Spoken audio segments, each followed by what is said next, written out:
Experiences. I'm your host, Dr. TAMEA Ryan, and today I'm joined by Evan Whitehead, who's an education thought leader, national consultant, and an advocate for mental health. Evan is here today to talk to us about the fatherhood journey, but also share some of his experiences and challenges and lessons learned. So thank you so much, Evan, for joining today. I'm excited to have you on, especially as a colleague in mental health. I'm always pushing the importance of mental health and self-care. So thank you so much for being on today. Thanks, Dr. Ryan. Thanks for letting me be here and be a guest on your show. Sure. Well, let's just get right into it. I always just like to ask guests to just start off by sharing a little bit about their journey. So if you could speak about your experiences with fatherhood and how it's really shaped your perspective on life. Sure, most definitely. So I'm the father of two. I have two teenage children. I have a daughter who's a teenage adult. She's 19, and then I have a son who's 17. And I think for me, fatherhood definitely changed a lot of perspectives in my life in terms of truly understanding what it means to be selfless and be able to put someone else before you in an unconditional manner. And so that helped me a lot as well. But it also gave me perspective on the work and the hard work and the hard work that my parents and my grandparents did as well. And understanding that because it gives you a whole different perspective when you are at the helm taking the lead.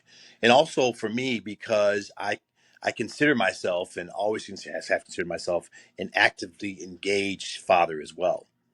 From the time that their mother was pregnant, everything was together. We were pregnant from doctor's appointments to visits, and then obviously when both of my children were born, I was in the delivery room, every step by step.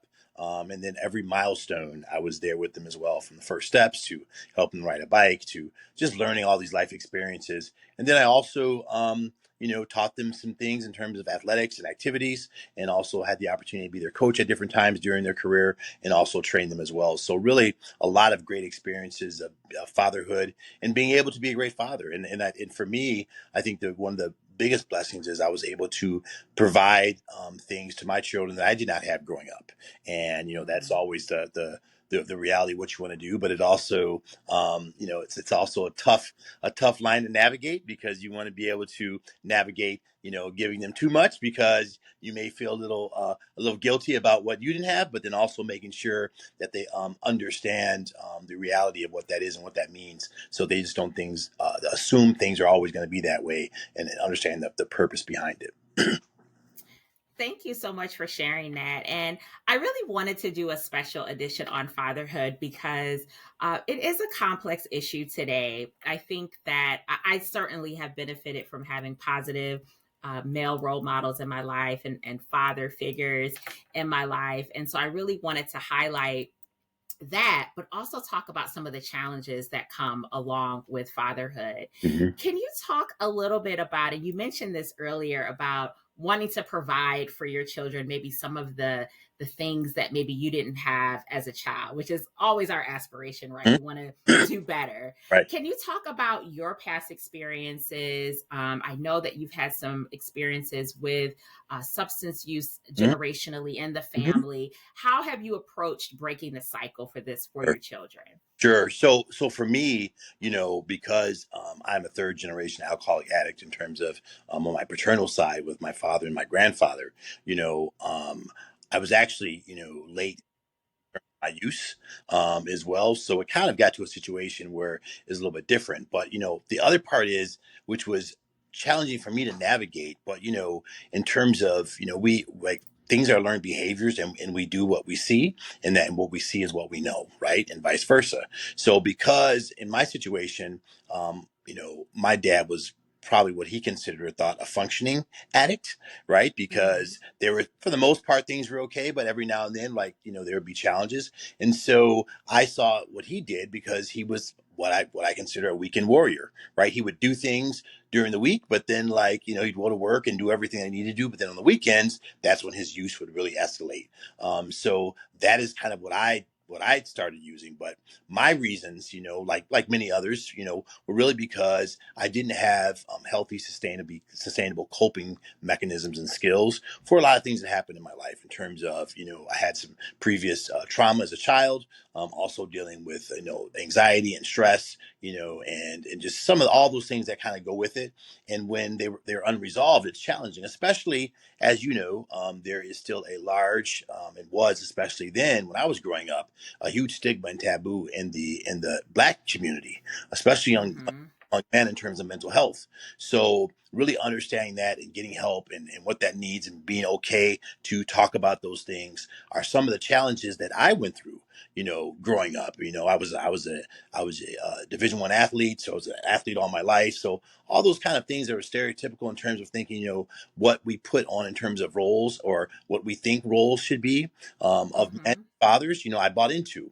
And so, I didn't know any better, so I just followed patterns that I did. And eventually things came to a head, and I had to go through, my own treatment and therapy, and, had some hospitalization because some other mental health challenges as well that came into play. But I know that, the reality is that what really, in terms of breaking the cycle, when I was in treatment and therapy, and hospitalization, and so we created what I call my 3 Bs: balance, boundaries, and breaks. And that, really is rooted in dialectical behavioral therapy, cognitive behavioral therapy, mindfulness, and some other areas as well. But I realized for the first time when I was in treatment, I had a chance to reflect, to rejuvenate myself, and to rest and to heal. And those were 3 themes that kept coming up: is that I didn't have balance and I was an extremist. Mm-hmm. Everything that I did was, no matter what, it was healthy or not, or wasn't healthy, I did it 100%. I didn't have a middle path or any gray area for me.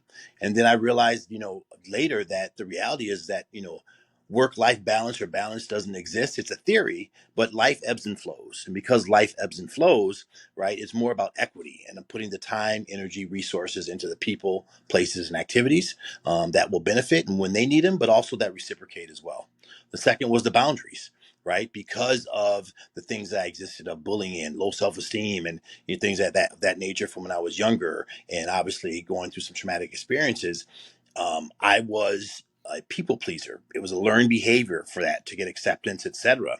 And it was very hard for me to break that. So I had a problem saying no, right, and putting the boundaries in place for myself, right, and giving myself permission to say no and being okay with it and not letting people guilt me because of that as well. And so that was one area I had to work on, and I realized that this was missing in my life, and that was the boundaries, the power of no, and being able to stick to it and implement it as well, regardless, because as well as I do, human beings in and of itself, our innate ability is about self-preservation, and it's Right. number one. And unfortunately, we will do any and everything to do that, even if there's no malintent, right? People will drain you if you allow them to do so. And you have to be Mm-hmm. able to do that. They will pull on you, they will guilt you, they will shame you, even if because oftentimes they lack the self awareness and the social awareness of what they're doing.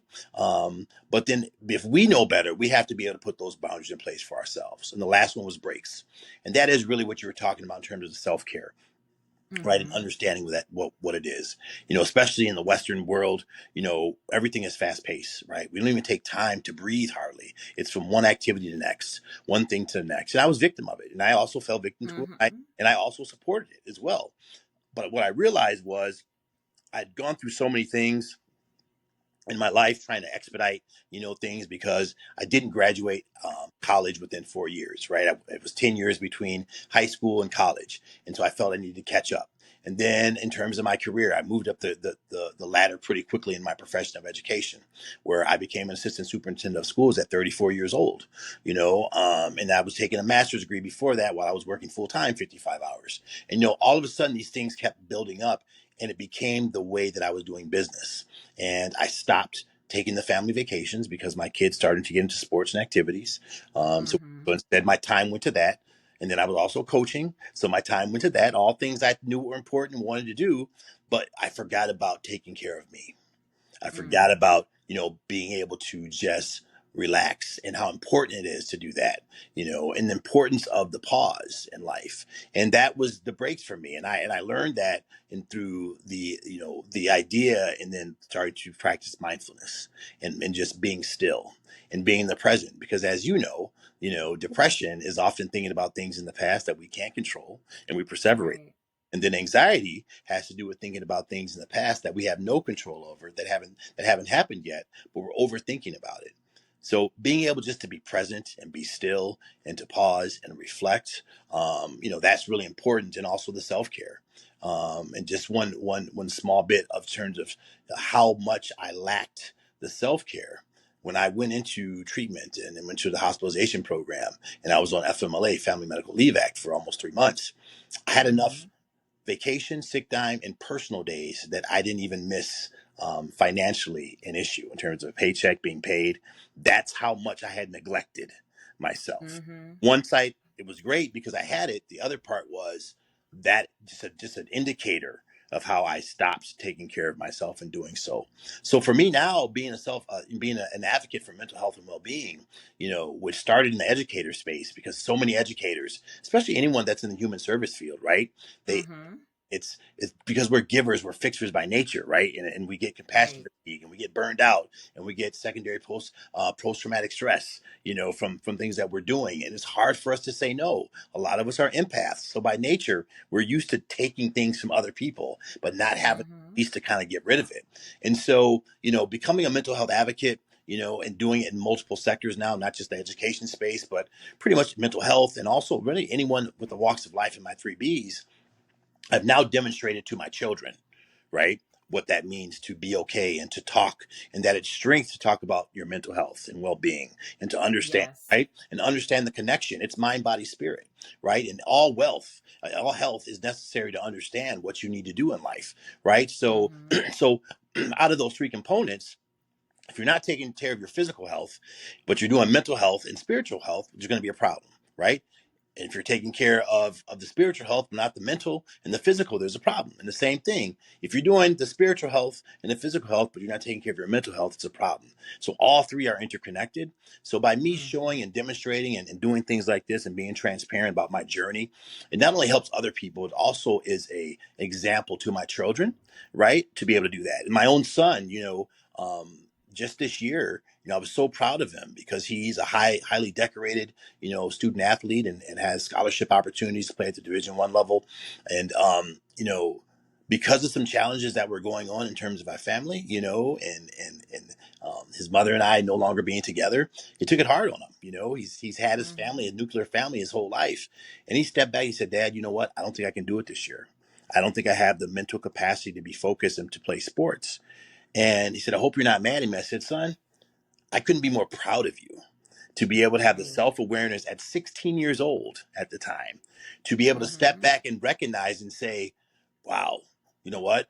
I'm not in the right space right now. Let me take care of me internally so that I can do things on the physical side, and to put Right. everything to the side. If I could do that at 16 years old, a junior in high school, where I probably would be now, just instead of having to go Yeah. through what I've gone through. But to me, so that's probably the biggest, thing. And for my daughter as well, the same thing. Like she's very aware, and took things into her own hands in terms of just navigating her life. She's a nursing major, and she was also a student athlete. And for her to step back and say, "Dad," second year, she's getting a full scholarship to college, and say, "Dad, I got to talk to you.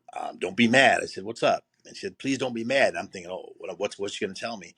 "I don't want to play softball anymore." I said, "Why?" She said, "Well, because I want to be a nurse, and I'm close to getting the program, and because of the classes I need to take and the entrance of the program, with the sports is too much, and I can't navigate it, and it's going to set me back. So I'd rather stop playing sports and then work on my education, because that's what I want to do for long term, and that's important for me."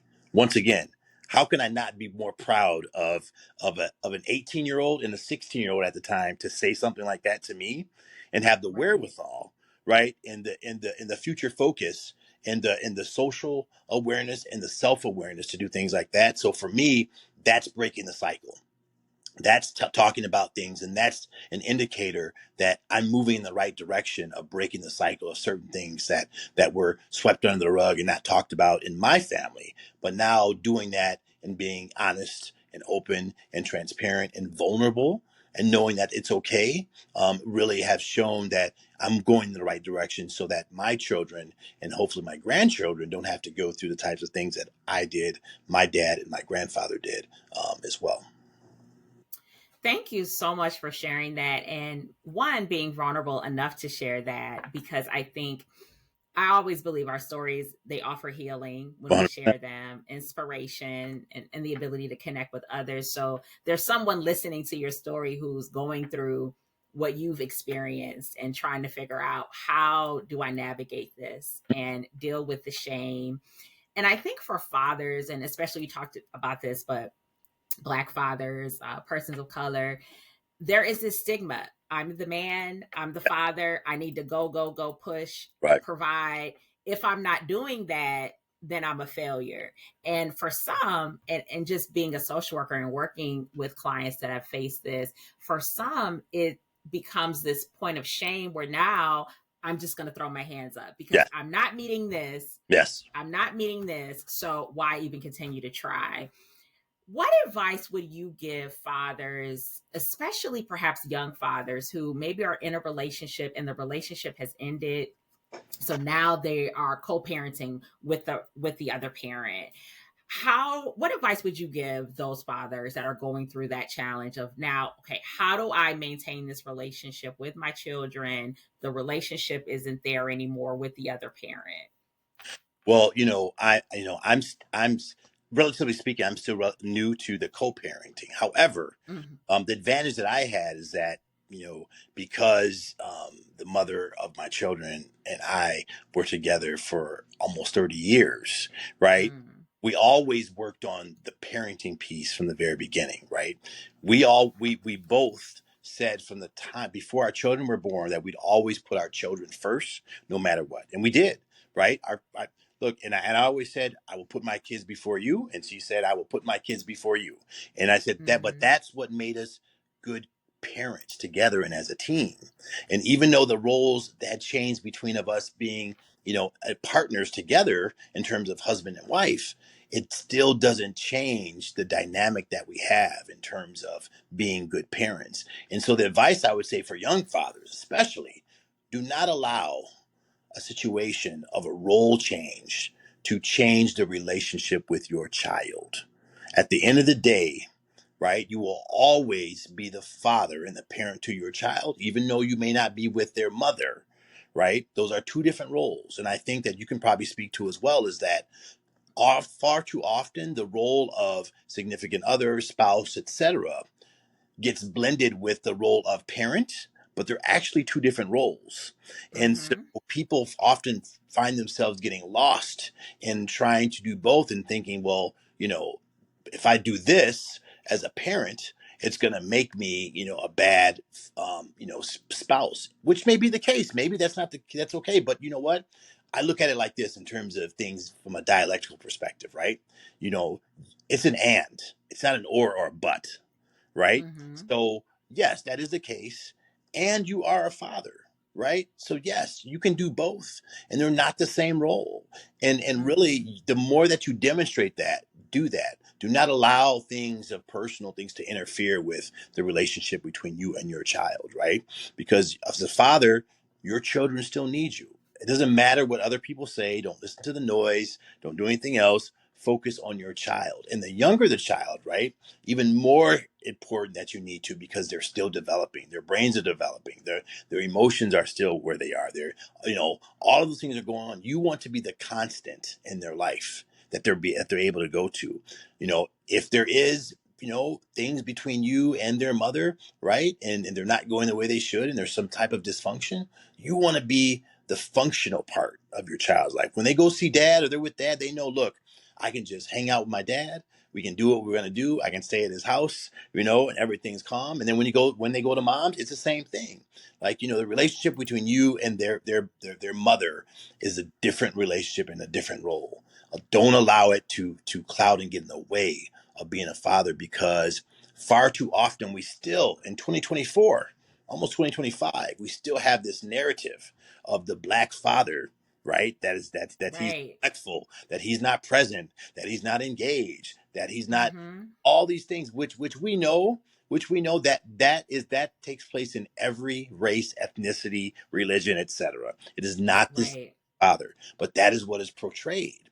So Mm-hmm. continue to stand up and do what's best for your children and put them first. They will appreciate it. They will appreciate it at the end. They will appreciate it at the end and understanding you did your best. You put your best foot forward and do not quit and give up just because the mother you and her may have something going on. Do not give up on your child. Yes, that consistency is important. And that's what children look at. And that's what they remember is that consistency. And a lot of what you said, and I appreciate you sharing your story and sort of those peaks and valleys that you went through. And it sounds like your children were also witnessing some of that. Can you talk a little bit about that moment of, because as parents, when our children see that we're not perfect and they're like, oh, mom and dad, they're struggling a bit. Right. How do you have those conversations, or how did you have those conversations? I think for me, especially when I went into treatment, right? Um, you know, my children were old enough to know that dad wasn't going to work every day. You see what I'm saying? Mm-hmm. Like they've always seen dad go to work and do all these things, et cetera. So they knew, so I had a conversation with them, and the way I say this is this: you have to differentiate the conversations that you have with your children based upon their age and what they can handle, right? Because sometimes too much information, as we see a lot given with social media and lack of filter Mm-hmm. guidance, can be harming and damaging even if it's truthful. I'm not a proponent, or I'm not encouraging parents to lie, but I am encouraging them to tailor the message and the way that they deliver the information, do it based upon the age of their child. Sometimes your child doesn't need to know all the details about what's going on Right. between you and their mother, or if you have an addiction issue or you're going through that, they don't need to know all the details. And so I was just honest. I told them, I was having some mental health challenges, and I was going through some things, and had to go work on them. And at the time, I needed to do that for me, and also told them about the substance use. And I left it at that. They don't necessarily need to know the details of my drug of choice and how I did it, Right. right? Because it doesn't matter, right? It doesn't Mm-hmm. matter. At the end of the day, you're still treating it the same. It doesn't matter what you use in terms of the coping, mechanism that is non-sustainable. It's the actual addiction and the disease of addiction, how you deal with it and how you work on Mm-hmm. mental health, and how if you have dysregulated emotions. So that's the way I do it. So understanding, to be honest with them and seeing that, because once again, right, it's better for people to understand that people are real than to have a fantasy of something and then they get let down when that's not the truth, Right. right? Right. Everybody's human. We all go through things. It's the same thing as if you have conversations with your child about, it's nice that you like this particular professional athlete or this entertainer. That's fine, but you also need to know that you only know what you're allowed to see and what they let you see. You don't know how they are in their personal lives when they're not playing their sport and they're with their family, Mm-hmm. or they're in their home, or they're not on stage, they're not in a video, they're not, that's it. A small portion it's the same thing, right? Understanding that people are people, and some people just happen to have a skill set that they're really really good at, but on the other hand, that does not necessarily mean they're perfect in their lives. So I think that's the reality piece that I brought, and it's worked for me now. And even through challenging things, I know that my children, they tell me that they're proud of me, and Mm-hmm. that to me is a blessing, and I thank them for letting me be their dad still through everything Right. I've done, because they don't have to do that either. So I thank them for Mm-hmm. that every day. So just being honest, transparent, but tailoring the message that's appropriate and differentiated based upon your child's age. And it works because you're a wonderful example of this, because just in giving the examples of both of your children and how they have become self-aware and they've been able to learn that effective coping skills and say, hey, this is a little bit too much for me, I need to scale back.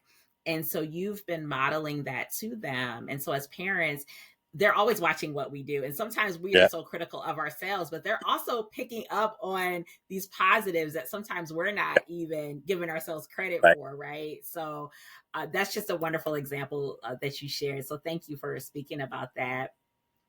Can you talk a little bit about what you're doing now currently? I know you're in the education world and mental health. What do you have currently going on that you'd like to share with others right Sure. now? I'm having a few projects going on right now. So the first project that I'm really, really proud of is that I'm working with a producer, director, and former actor, Charles Maddox, and he does television work around mental health, well-being, and overall just any type of well-being as well. And his brand that he does is called Reversed. He's done programming on aging and diseases that have to do with pain and pain management and diabetes and heart issues and just a plethora of things for us on that. So that's his brand. Well, he and I met about 5 years ago, and because of my mental health stance and what I was doing, he loved my three B's, and we started talking. And now, fast forward, we're in a point now where we are doing a program, a series called Reverse the Church, and the church. As you know, is often the hub for a lot of folks in terms of getting Mm-hmm. information. They follow that. So the premise is that it's a reality based show and that we're going to go into a church, and every season there's going to be a different denomination and faith that we're Okay. going to work on, and we're going to hit on all the points of health and well-being. We're physical. We're going to talk about things that affect all communities, but maybe specific to that community. So we're talking about diabetes and high blood pressure and eating habits and things of that nature. We're going to talk about mental health. We're going to talk about financial health. We're going to talk about all those areas that are necessary for folks to be successful in life. And then we have partners that are going to be on the show and experts that are going to come in and work with the church and the community that's there to really help them change their lives. And in my role on the series is one as a technical consultant, but also coming into work in front of the camera with the folks and talking about my mental health journey, my well-being journey, and from a spiritual and a faith perspective, what that meant to help me out, and then obviously my three B's, my balance, boundaries, and breaks, for that as well. So we have some good folks on board. We have the comedian Damon Williams. Kenny Lattimore is going to be one of the hosts, and his wife as well. Kirk Franklin's wife is going to be there on the show as well, and then Claudia Jordan's part of the show. Dr. King's granddaughter is part of the show, and then also Marvin Sapp is going to be on the show as well. And we're actually the first church that we're looking to do is actually going to be working with his church. So we're going to go in there and work with those folks as well. And we got a cast of others that are coming on as well in different stages in the process and being involved. And we're really excited about it because this is something that we think is going to revolutionize overall well-being, messages and a platform to do that as well. So it's been a really great process. So that's the biggest project that I'm doing right now, along with other always doing speaking engagements and for folks in terms of multiple areas, because as I said originally, my three B's was focused on educator, health, and well-being, and the Mm-hmm. opportunity for me to try to talk to the people that I knew best, and so that no one would end up what I did. But over time, I've realized it doesn't matter the audience, right? It's relatable to everyone in life. So Mm-hmm. I moved into talking to folks in the mental health world, and now also talking to folks in the healthcare world, because experience of burnout and those kinds of things as well, and try to mitigate that. And then now folks in the corporate world, like executives that are just moving so fast and not taking time out for themselves, and really seeing that, and even everyday people, right? It's relative for everyone. So I'm doing that as well. I'm also a mindset and accountability coach. So I consider to do my coaching and looking at new clients and working some of the clients I have as well, and then also some leadership coaching as well to do that. And my continued advocacy as well. I work with one of the largest mental health nonprofit organizations in the world. It's called We're All a Little Crazy, and the Same Here movement by as well. And I'll make sure that I get that information to some links, and they just did some great work. Just came back from Korea on some naval and also some from naval and also army bases as well, talking about suicide prevention in the work, because as you know, suicide rates, even though people aren't talking about them, they are going up, but they can be reduced, right? And Mm-hmm. stopping that one, and that's someone that has experienced suicidal ideation, and also fortunately and luckily had a failed suicide attempt. That's one of the areas of advocacy that I push behind as well. So I work with Eric, with Eric Houston and his work. He's the founder of that, and he's a great guy. And then I just came on board with a consulting company who is based out of Dallas, Texas, but has folks all over, has offices all around the country. She Raised Associates, and they work on prevention strategies and also working on behavioral health.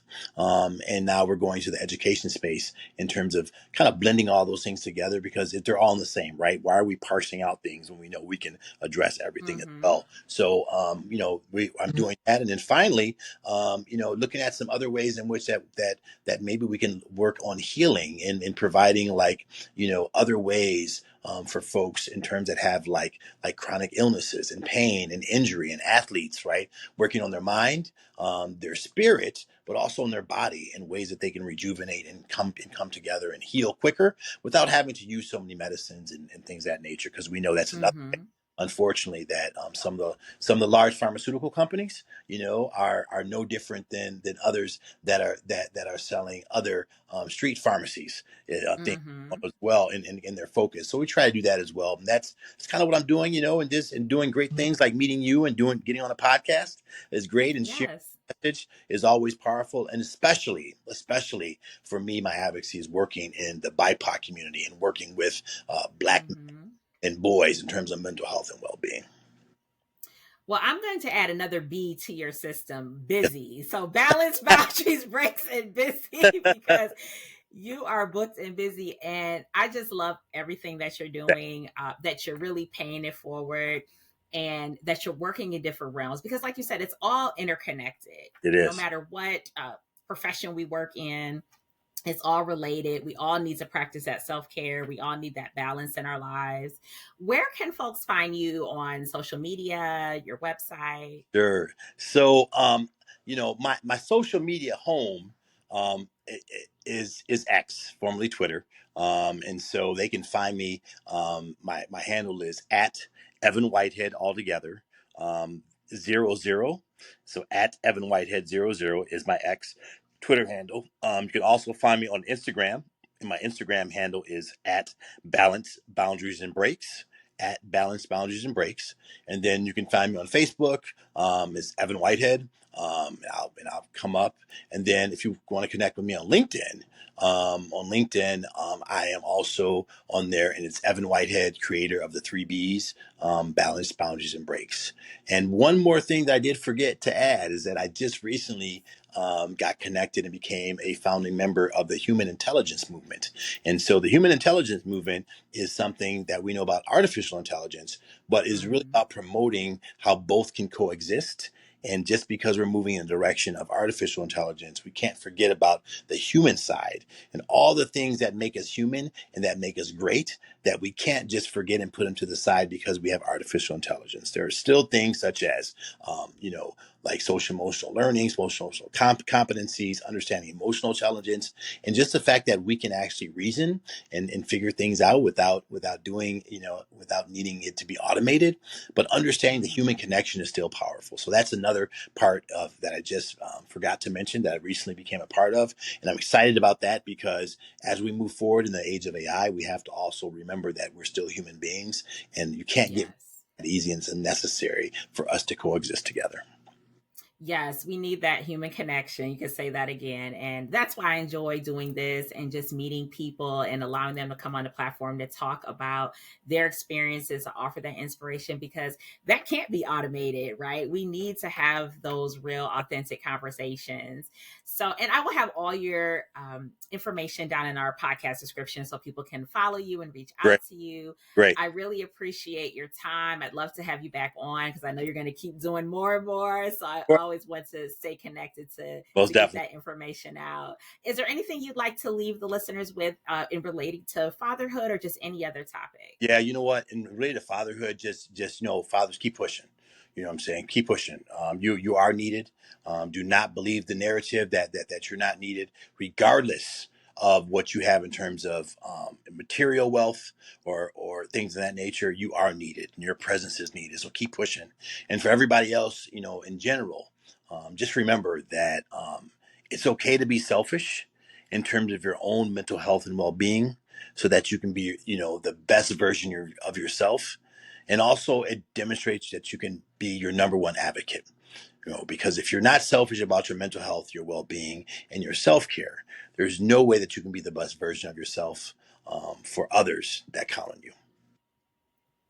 Thank you so much. And listeners, please stay tuned. We have more episodes on the way. And thanks again, Evan, for your time. All right. Thank you very much. Peace and blessings.